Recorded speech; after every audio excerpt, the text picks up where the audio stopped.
record? Oh, it's already recording. Great.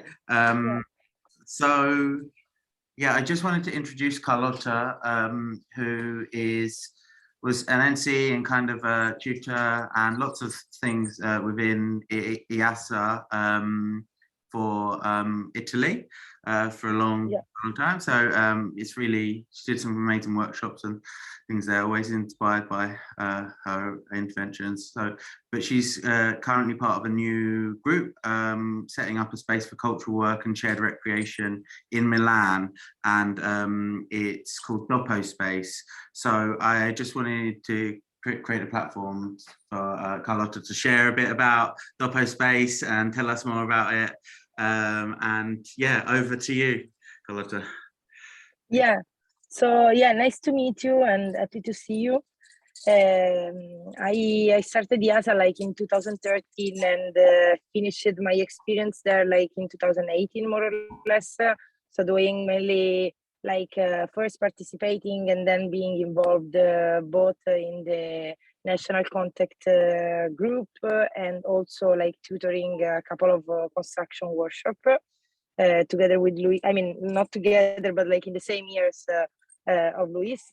Now I'm based in Milan since 4 years, and I traveled in an office like for a couple of years, but like still like developing independent and collective projects aside of the job. And in Italy, it's like something that is like common because I mean it happens like many times because sometimes cultural production it's not like really like it's not making you independent like both economically and professionally. So you also have to you always have to combine like kind of job that you're developing with privates and also like developing projects that are bringing like a common value in the society or the cultural production. So like 2 years ago, I stopped working in the office and I started like my independent career, let's say, I mean like freelancing, developing both cultural collective projects and independent architectural design or counselor like for design, public art and things like this. In the last 2 years, we also kind of came up with a big group of Italian architects, designers, researchers. We kind of settled a kind of hyper collective with like independent workers and collective design realities. So we are a group of like 6 characters, let's say, and also like a wider group that is like around ourselves, let's say. So the project is intended to be like multi-scalar, let's say. So there is a kind of curatorial group, and then there is like a biggest group that is kind of supporting like all the activities. And so Dopo was born as an attempt to win a public competition that was giving us like some money in order to develop the cultural project. We made a proposal and we started researching about radical institutions, mainly thinking that in Milan we had either private spaces or either like public institution as the Milan Triennale, that is kind of like the biggest institution for like cultural and design architectural production.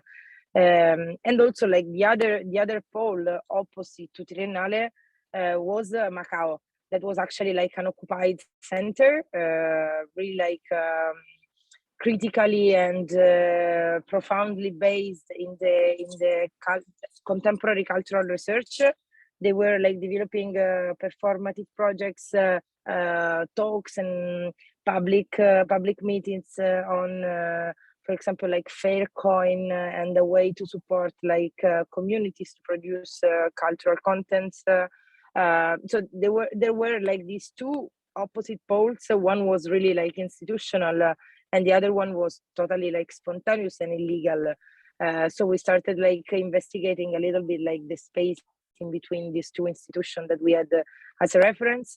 and started thinking like that we were willing to have like a place to set like a cultural outpost, let's say, in the city.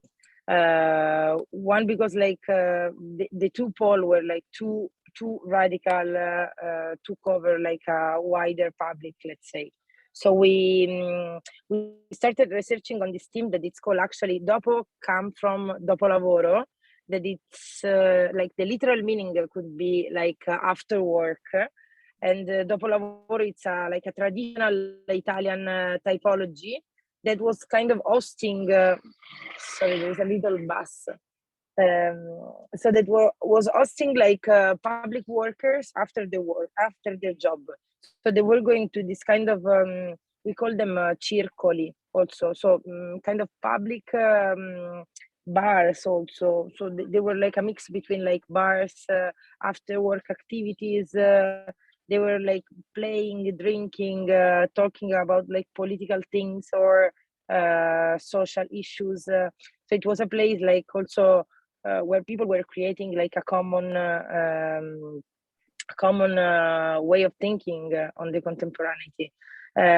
Those places are like belonging mainly to workers, and like also like we kind of had a contradiction in this, because we were thinking, okay, this is like really like belonging like to a cultural to a working class, and we feel like we are precarious, but we are not really let's say unstable as the public worker were.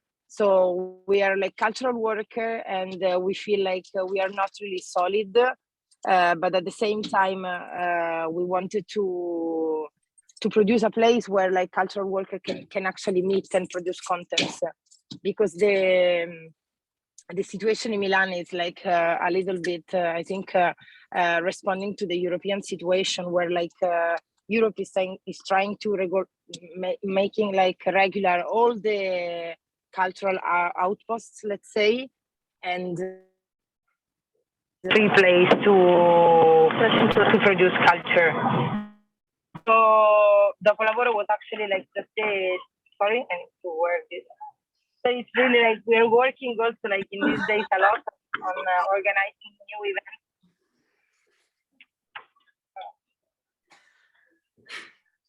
Wait.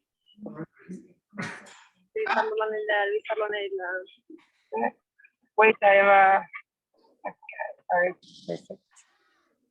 okay, here I am again. So yeah, I mean, like Dopolavoro in the end is a place where we are actually like mixing working time and cultural production time, and also free time. So we have like a multi-level program where we actually work during the day. We are a group of like 6 characters that are like 3 independent workers. So it's me that I mainly work in architecture, public art, and curatorial works. Then there is Bianca Felicori, that she's the owner of the founder of this project that is called Forgotten Architecture. I don't know if you know it, but it's a community that is kind of researching on forgotten projects in Italy and Europe mainly. Then there is Salvatore Peluso, that is a journalist and educator. And then there are 3 collectives that are Parasite 2.0. They work all around Europe, and they do like setups, medium scale projects, and a lot of like educational and cultural workshops. Then we have Plasticity, that they are a duo of like researchers and architects. They also have a project that is called Post Disaster in the south of Italy.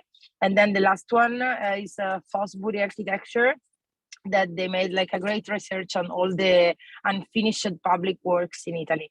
So like the group is really interesting because it's like super various and we have different attitude, but we all work for around like 10 years in the architectural experimental realm. So the beautiful thing is that we came together. I think like we were like all of us like working in an atmosphere where like individuality was like winning against collectivity. And the strongest thing that we are feeling in these late months that we open the space is that like our common ground of experimentation, cultural offer, and quality of the services that we are offering to the city is really like changing our way to see our jobs, our production. So the place is like a former car repair place. I don't know how to translate it perfectly. So we cleaned it and we restored it ourselves. We found this place. And also we found like an economical balance for because like we have to pay a rental, and the competition that we won, it's actually giving us money, but it's giving us money just for the cultural project. So we cannot invest money in like the renting, for example, or like electricity and things like this. We can just like pay cultural activities. So that's the contradiction a little bit in the municipality that is kind of financing us and asking us to bring like cultural services in the outskirts of the city, but at the same time we found this way like to have our balance for and that's our geometry is going a little bit around mixing like private use of the space and public use. So we can rent the space as a private location. For example, if you in the city, if you have like in Milan, there is a lot of like fashion and music events, for example, and fashion and music industry, they have like more money than like the cultural production world. So like we rent a space for like new albums or new musician launches or like new magazine, fashion magazine launches, and we reuse the money like to organize like cultural activities. So that's more or less our balance. We're also like using the space like the curatorial group and also like all the whole community that is around the group. Like we kind of decided like to make mandatory the fact to use the space not just for work and cultural activity, but also like to build like a stronger community. So like we, for example, it can be really stupid, but we just bought a ball and like some things like for playing, because we believe that like playing together, it's kind of part of the community building. We are starting like organizing some activities where we are trying to involve all the association and the cultural and social projects of the neighborhood. And we are also like presenting like really I can say like high level cultural production events, so like performances or magazine presentations. For example, like 2 weeks ago we just presented a magazine. It's actually like a street journal based in Berlin, and they're called Arts of the Working Class. I don't know if you ever heard about it, but it can be. They publish in like diverse languages. They don't translate like the original articles, and they distribute the newspaper through homeless people. So they believe that like not translating in English also it's a good thing, because we can give like a diverse point of view of the artistic production, and also like distributing it like through homeless people. It's a way to make them work, because they can keep like the earning for themselves. So they give them the journals, and the people they can keep the money they earn for themselves. So it's a way also like to give like empowerment to other classes. So their goal is mainly like to make art as something that is not elitary or exclusive. Let's say it's against exclusivity. So that's our way mainly. Like we want to bring like artistic contents, but at the same time to have an economical balance, because otherwise we cannot really survive. And in Italy, it's sometimes if you don't really believe and you don't put like free work on the cultural production, you don't manage to get like an high quality level. So that's the way we're managing to do it. So we are organizing things for the neighborhood. We're organizing private events that it's actually not really our job, but it's something that we just do in order to have money to organize like then cultural events that we can pay the people like to come in our place, or we can pay the street journals to come to our place. We can organize like free activity for the neighborhood and the city. So for example, also Milan, it's full of like design week, art week, the piano week. Like there are several cultural initiatives that are based on the week format, and this is sometimes it's really like wasting a lot of energies and resources from the city, because it's actually something that is really kind of omnivory, or how to say, when it's bulimic. I would say it's a bit bulimic, because like Milan also was kind of appropriating many cultural events in Italy, and it's true that it's like the cultural production here, it's really intense, because I think it's kind of one of the richest city in Italy. It was like industrially characterized in the history. So like the most of the industrial production in Italy come from Milan, or at least from this region.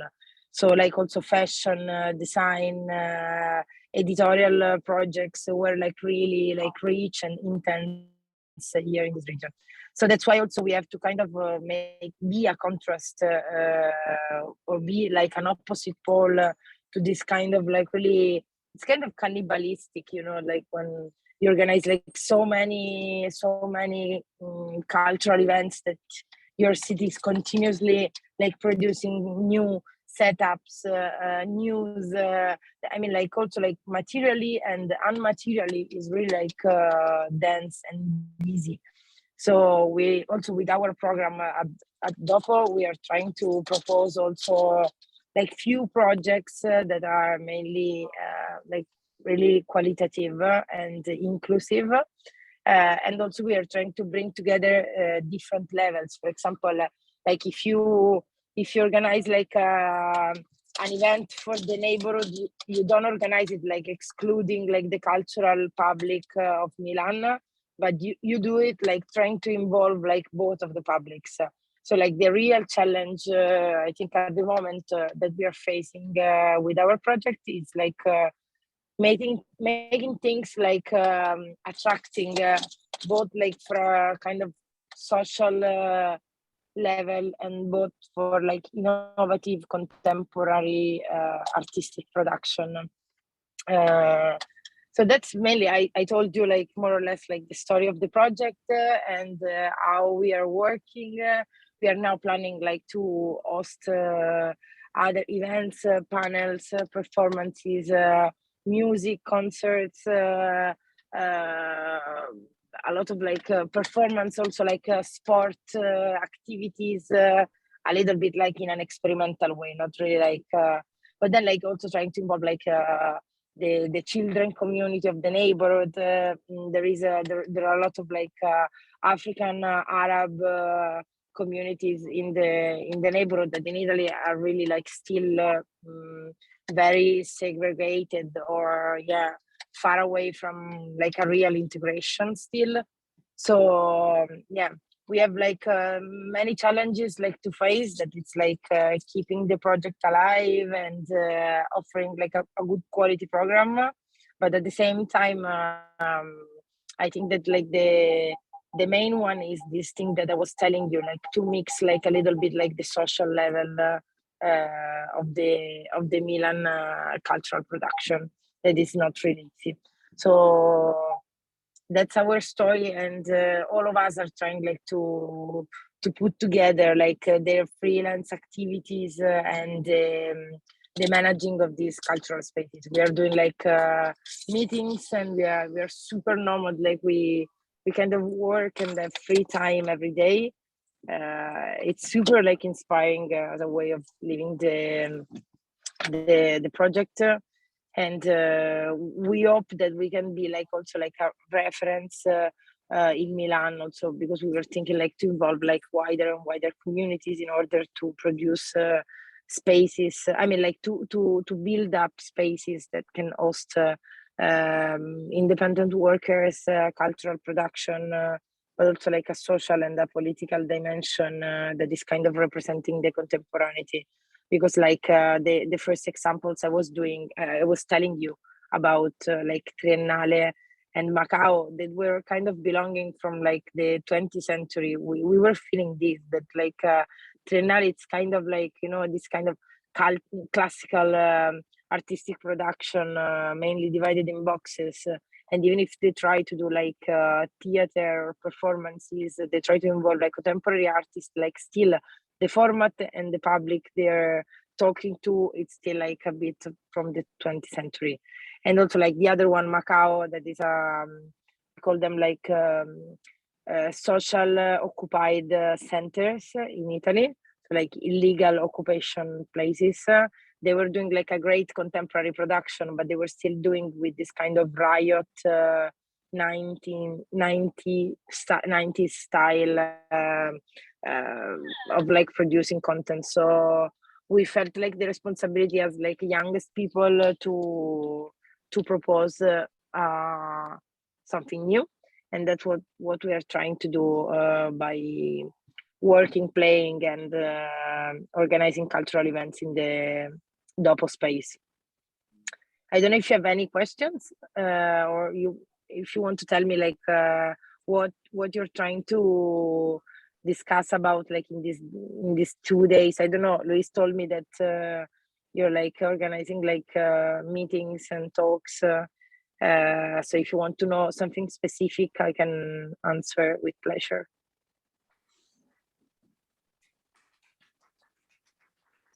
Thank you.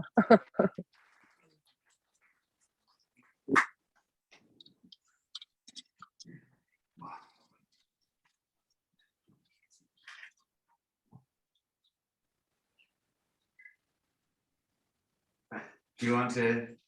Sorry. Hello. Hello. Yeah. So I thought, yeah, that was a brilliant rundown of everything that's going on in Milan, and also everything that is kind of inspired Dopo space. Yeah, I don't really have a question, but I'll kind of like just say, I was just going to say maybe we'll open it up to the room and like kind of share some comments and thoughts on what you were just talking about. I'm sure I'll think of a few questions as the discussion gets going, but there's always a thing we just need someone to kick us off with the discussion. So, well, you can also like WhatsApp me later if you're discussing other things, and if you have like any question, I can answer with a vocal recording. I guess it's interesting to hear about like your involvement with like cultural production in the city, like particularly when we're trying to open up our view of like the topic of commons, that we're trying to deal with the creation of new commons, and like we haven't actually discussed what like a new type of cultural commons might mean, that is like different from like the institutions of like cultural I'm just saying cultural. But like, yeah, so it's I don't know. Like, it's interesting for us to reflect on, particularly like when the sites were like, oh. I believe like that like what you're focusing about, it's really interesting for me to reflect about, because like creating new commons doesn't mean like sitting down as we were sitting down and talking like 10 years ago. I feel that it's like being for sure like conscious about the situation, but like it's mainly being capable of crossing like new needs and new political dimensions. And this is like I think the way we have to do it, it's for sure like being conscious, but also like being really active about it. So I mean, like mixing private and public, it's something that is already it's not new, let's say, but it's the way you can really like find. I mean, in Italy it's hard because we have a kind of welfare, and cultural production was always on the shoulders of the public protagonist, let's say. But nowadays it's not anymore like this, so we have to find a way to produce cultural contents that are like valuable for a common ground, and not just for a private, fashionable or individual dimension.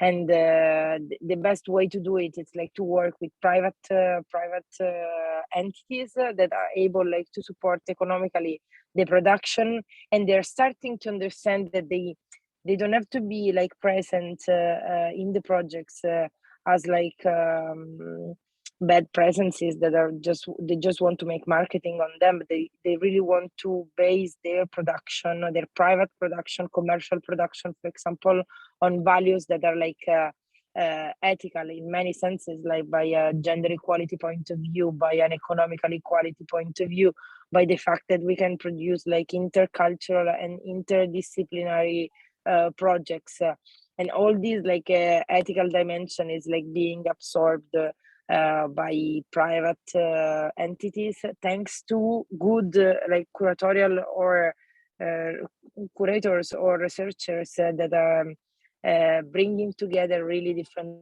worlds. So I think Dopo space, it's a place that is really like representing this. For example, we have a space that is actually like our kind of kitchen and meeting room. So you can both like cook your food or do like experimental food event while having meetings. Then there is like a kind of new furnitures that is designed by an external group that made us this gift, and they are selling like experimental drinks. Let's say they're organizing like their business meeting in our space, but at the same time they are kind of supporting our less financed or less fortunate events. So like in order to have like a kind of like communism 2.0. I mean, it's communism. It's not communism. It's about communism maybe. So, and this communism needs to talk to like the private sphere, the public one, and also the hub that we created of like creative workers that are like good political thinkers, good marketing strategists. So they have like really a multi-faced dimension. Yeah, that's the big challenge.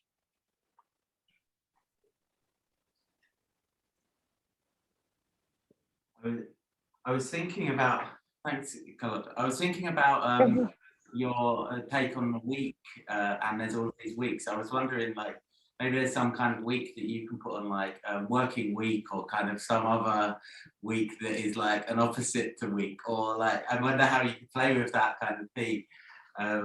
But yeah, it would be really great to like explore how kind of some of the things or some of the things we're doing with the EASA Commons could connect up with the Dopo space kind of agenda. Yeah. In the future. Yeah, definitely. Yeah, so we're thinking like we're just discussing like initiating kind of like ideas and kind of, I guess, starting the dialogue. Yeah. Point, but hopefully we can evolve and emerge that and kind of maybe connect up with how the Dopo space works. And yeah. Yeah, definitely. I mean, like it would be great, like to connect, like in the network dimension that we are able to develop, like both like the EASA style ways of networking, and also like physically, if you ever want to come or organize something, it would be good, like to use the space, like for it. We already kind of hosted like international workshops, both like non-financed or like independently financed or financed by universities, for example. So we are really like trying to use the space like at its best. So let's imagine like together a way to do it. I mean, like I believe that it's a space of occasions nowadays, and it's already hosting many occasions, but it's open to new proposals and form of producing like common goods, let's say.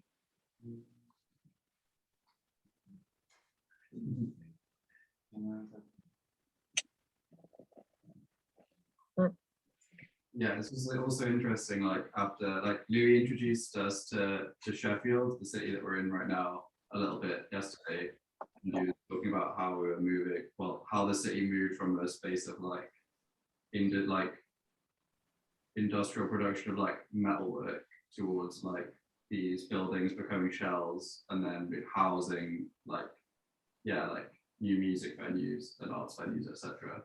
And like it seems like that is the, well, from what from the way that you presented it, that's like the kind of dominant like mode of production in the city at the moment. And so like I think it's like actually a really important part of like what we talk about. Yeah, because how do we produce?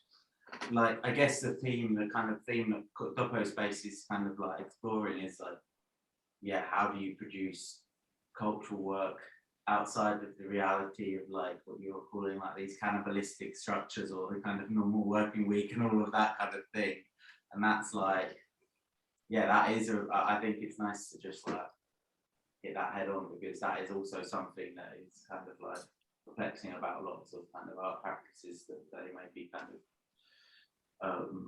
yeah, you know. yeah, it is about like also like not creating like showroom spaces, but laboratorial spaces, I would say, like workshop spaces. So the place needs to be like flexible, like in many ways. I mean, like from the furniture point of view, for example, we always use like working furnitures as like the legs, these ready-made legs for tables that you can kind of fold and unfold like easily in order to change also like the space. We have a kind of like 400 meters like indoor space plus like other 400 or more like of courtyards. So we are like we have these like also we have workstations that we're renting like for a price that is really like competitive in Milan. So it's really, I mean, I won't say it's super cheap, but it's cheaper in Milan.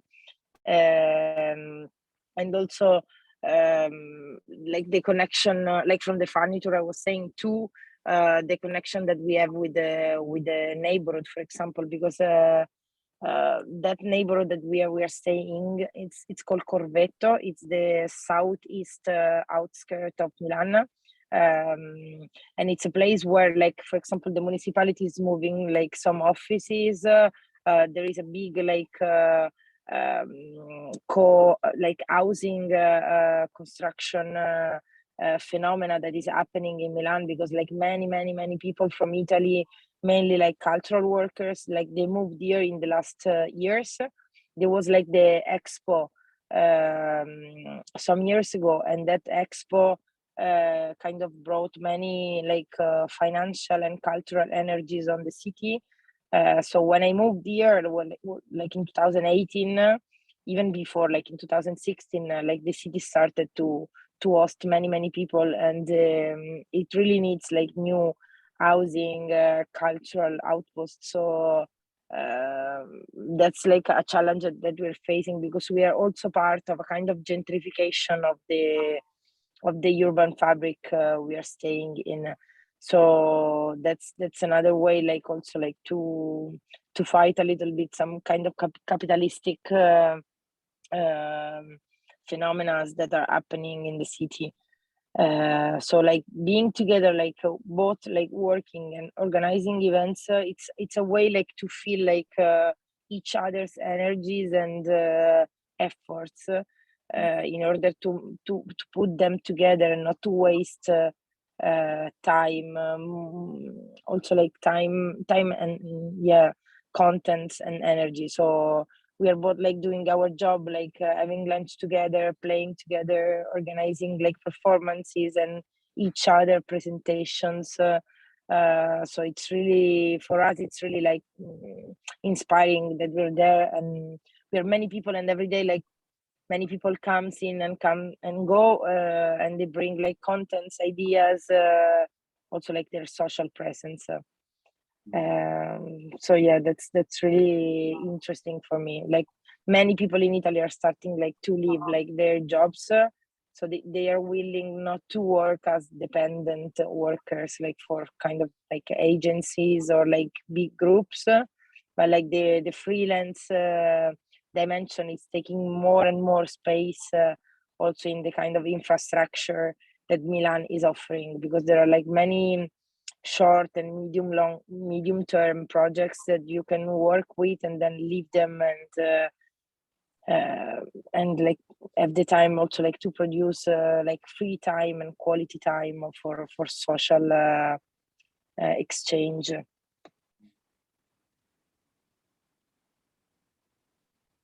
So like my invitation could be like, let me know if you have any idea, and also like if you're passing by here in Milan, like just come, like call me, and you can come there. Like we are trying to have events like every 2 or 3 weeks in order like not to waste also energies. And yeah, that's the situation. So we're opening up our doors to different initiatives.